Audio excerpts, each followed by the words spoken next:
Quel bal ami, c'est Moriba. On est parti pour un nouveau trade sur les créateurs noirs que je trouve vifs. C'est parti. Dans cette vidéo, on va parler de HBA, Moalola, Pierre Moss, Telfar. Et avant ça, commencez à vous abonner là, activez la petite cloche et suivez-moi sur Instagram. Pour finir sur ma trilogie mode et racisme, je voulais mettre en avant quelques créateurs noirs que je trouvais pertinents. Évidemment, je peux mettre tout le monde en avant. Il y a plein d'autres marques comme ça, dans d'autres positionnements, Art Comforts, Daily Paper ou encore Fear of God.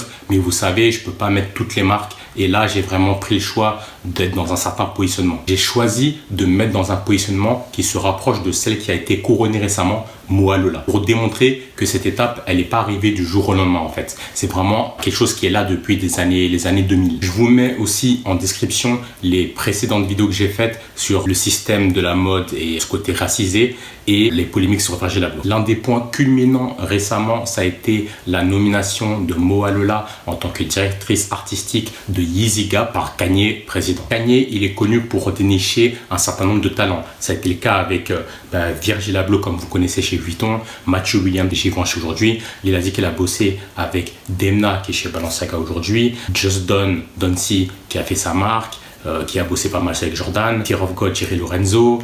Enfin, il y en a une multitude comme ça de créateurs qui étaient autour de Kanye West qui ont explosé par la suite. Et du coup, Moalola, c'est la dernière en date et elle sort pas de nulle part. Ça fait déjà quelques années qu'elle charbonne. Mais je trouvais ça important et intéressant pour vous de découvrir qu'il n'y a pas qu'elle en fait. Il y a d'autres créateurs avant elle qui ont vraiment travaillé et fait évoluer les mentalités, les styles, etc.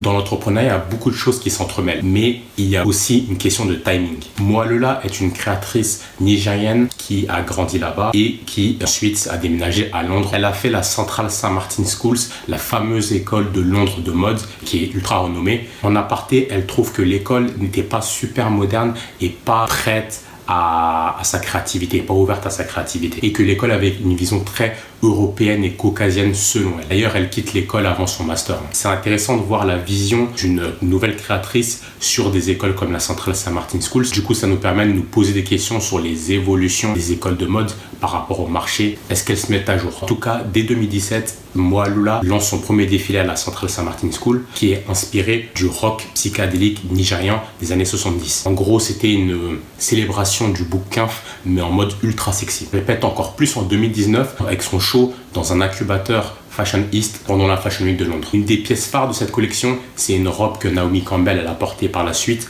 avec un impact de balle ici, une plaie rouge sur la robe. Et c'est assez original franchement. Elle a donné une certaine explication derrière pour que les gens puissent comprendre son point de vue et que c'était pas de la glorification des armes à feu. Avec ses prises de position et ses designs, elle est rapidement poussée à l'avant de la scène underground mode. Tout le monde parle de cette marque in à Londres et toutes les stars un peu cool, elles commencent à porter ça, genre Solange, Skepta. À côté de ça, elle habille Barbie pour ses 60 ans et design les équipements de l'équipe du Nigeria. Il n'en a pas fallu beaucoup plus pour taper dans l'œil de Kanye qu'il est, comme je l'ai dit au début, quelqu'un qui déniche les talents. D'ailleurs, il porte full Moalola pendant la fête des pères dans une photo que Kim elle a postée. Tu voyais que il y avait un truc qui se tramait. Il tarde pas à nommer Moalola en tant que directrice artistique de son projet Yeezy Gap. Un coup de projecteur de ouf puisque Moalola était connu que des initiés. C'est aussi une avancée importante pour les Noirs, surtout dans cette période assez tendue de violence policière et de racisme qui dure depuis plusieurs décennies. La nomination d'une femme noire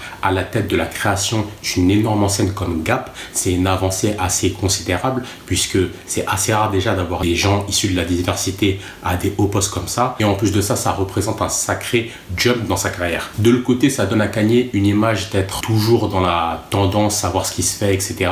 Mais aussi de donner la force à des créateurs noirs, une créatrice. Je suis impatient de voir le résultat. Des personnes se sont insurgées contre Gap parce que Telfar, un autre créateur noir qui collaborait avec Gap, sa collaboration elle a été annulée. Je ne souhaite pas rentrer dans le détail parce que pour moi, il ne faut pas monter les créateurs noirs les uns contre les autres déjà. Et en plus de ça, quand tu es au fond du trou comme Gap l'était, tu prends des décisions draconiennes.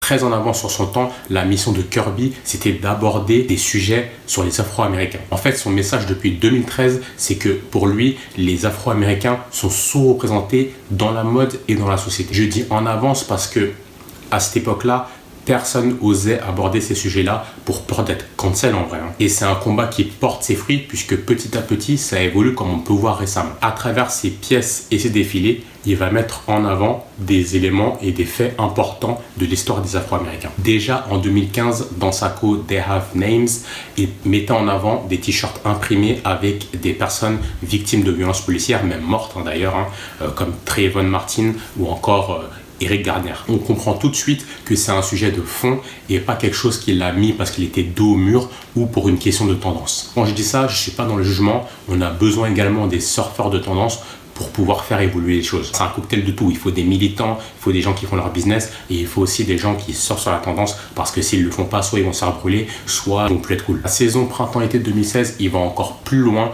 en diffusant des vidéos de personnes noires qui subissent des violences policières jusqu'à la mort. The reason why we chose the whole topic is because of the climate that we're in right now. You know, I'm 28 years old, I'm black, and I'm living in a controversial time. Et pendant ce défilé, les familles des victimes étaient en front row face au gratin de la mode. Après ça, le book Kirby, il est lâché par des investisseurs, des sponsors, il reçoit des menaces de mort, c'est chaud pour lui. Comme quoi, à cette époque, c'était pas la même approche que celle d'aujourd'hui, qui est beaucoup plus libre. Un vrai militant en fait, c'est un vaillant. En 2017, Reebok perçoit son talent et lui propose de designer des collections capsules, deal qui lui permet de continuer sa marque, continuer son combat, mais de manière moins bresson. Quand je dis moins bresson, c'est qu'il va mettre en avant l'histoire des Afro-Américains au centre, avec des défilés exclusivement avec des Noirs et des Métis, mais ça sera moins difficile comme les violences policières présentées pendant les défilés. Cette vision, elle est loin de la diversité marketing que pas mal de marques et de maisons ont, c'est-à-dire mettre un mannequin asiate, un mannequin européen, un mannequin renois et c'est bon, c'est réglé. Kirby, il yombe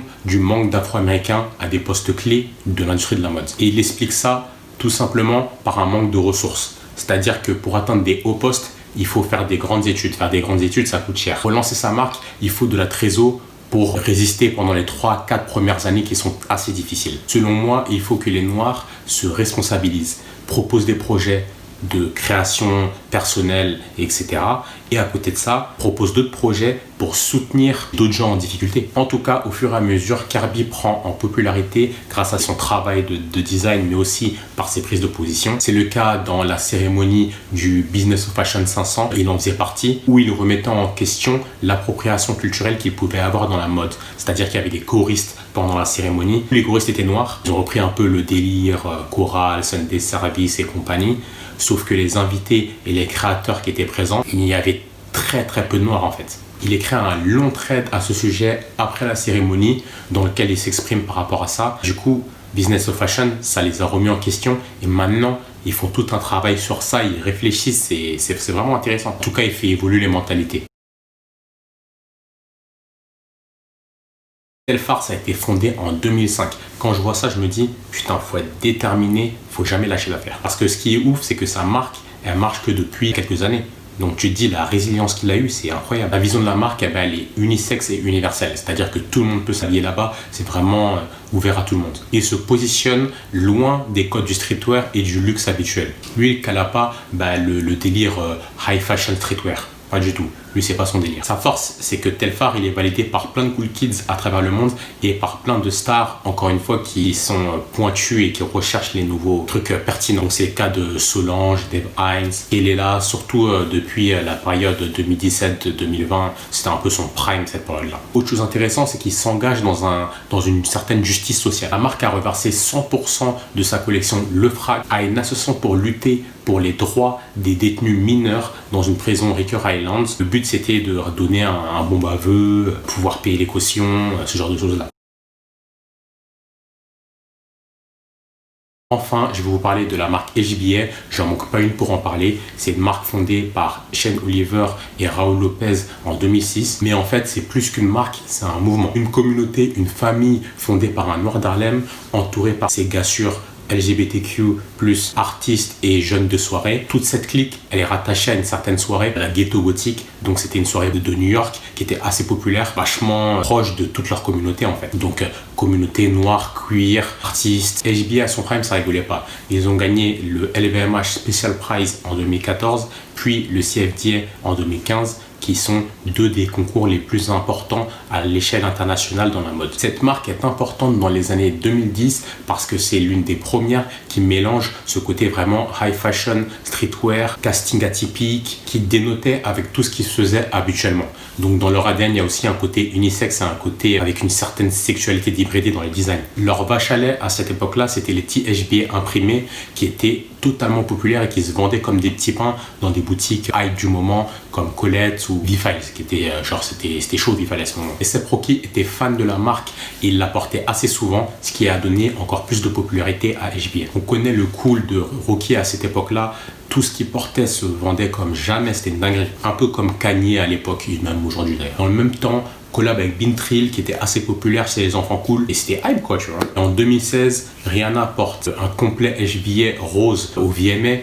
Là, tu sens que tout s'aligne en fait. Maintenant, le public a été choqué quand ils annoncent un hiatus en 2017. C'est genre une pause. Moi, je comprends. Déjà en termes de boîte, c'était pas assez structuré, trop fragile. En plus de ça, beaucoup de marques se sont inspirées de l'univers HBA en le rendant plus accessible, plus vendable, plus pop. Des grosses machines comme Vêtements, plus caucasien, Europe de l'Est, vous voyez le délire, et Off-White ont explosé le marché. En fait, c'était plus mainstream, plus pop, donc ça marchait plus. Et Oud Bayer, c'était beaucoup plus pointu, plus recherché dans les détails, etc. Pendant la pause, Shane continue à travailler en tant que directeur artistique, mais de manière temporaire, avec des marques comme Longchamp, Helmut Lang, Colmar ou Diesel. Shane, il est dans la mentale de Sevran, anti-vice. Donc le mec, il est ultra picky sur tous les sujets et dans son poste de relance de Oud Bayer, il adresse la gentrification des grandes marques de petits créateurs inventifs en fait. C'est ce qui fait sa force de parler de sujets importants, d'avoir la boco,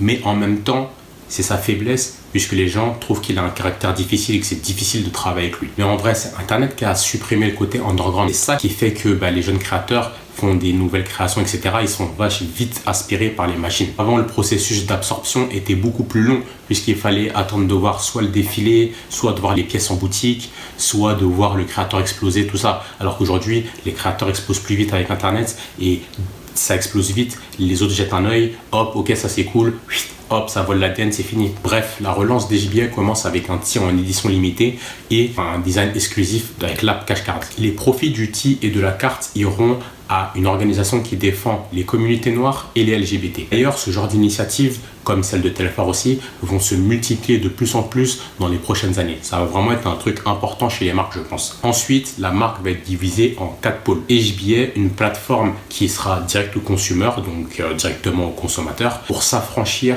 du côté saisonnal de la mode. C'est vraiment sortir des collections à chaque saison, le côté wholesale aussi, de vendre tes produits à une boutique multimarque ou à un grand magasin qui lui-même va les revendre. En fait, cette situation-là, elle est très difficile à maintenir parce que les marges elles sont beaucoup plus faibles quand on travaille avec un grand magasin ou avec un multimarque. Alors que quand on vend en direct, la marge est plus importante. Et aussi, on peut maîtriser ses prix, etc. Et bien sûr, parce qu'il faut faire la quiche tapoto. Le pôle muséum qui va permettre à des créateurs invités de revisiter des pièces archives de la marque Oud Bayer. Anonymous Club qui va soutenir des créateurs émergents. Et enfin Oud Bayer qui seront des événements ou des activations qui donneront lieu à des produits mode collectables. Alors, je vais pas mentir, j'ai rien compris au bail. J'ai lu le communiqué sur les sites, blablabla. J'ai rien compris. Franchement, ça a l'air bien ambitieux. En plus, moi, je suis un supporter, donc je kiffe HBA, tout ça, leur démarche, leur ADN, etc. Et Chacal, le truc, il est compliqué dès le lancement.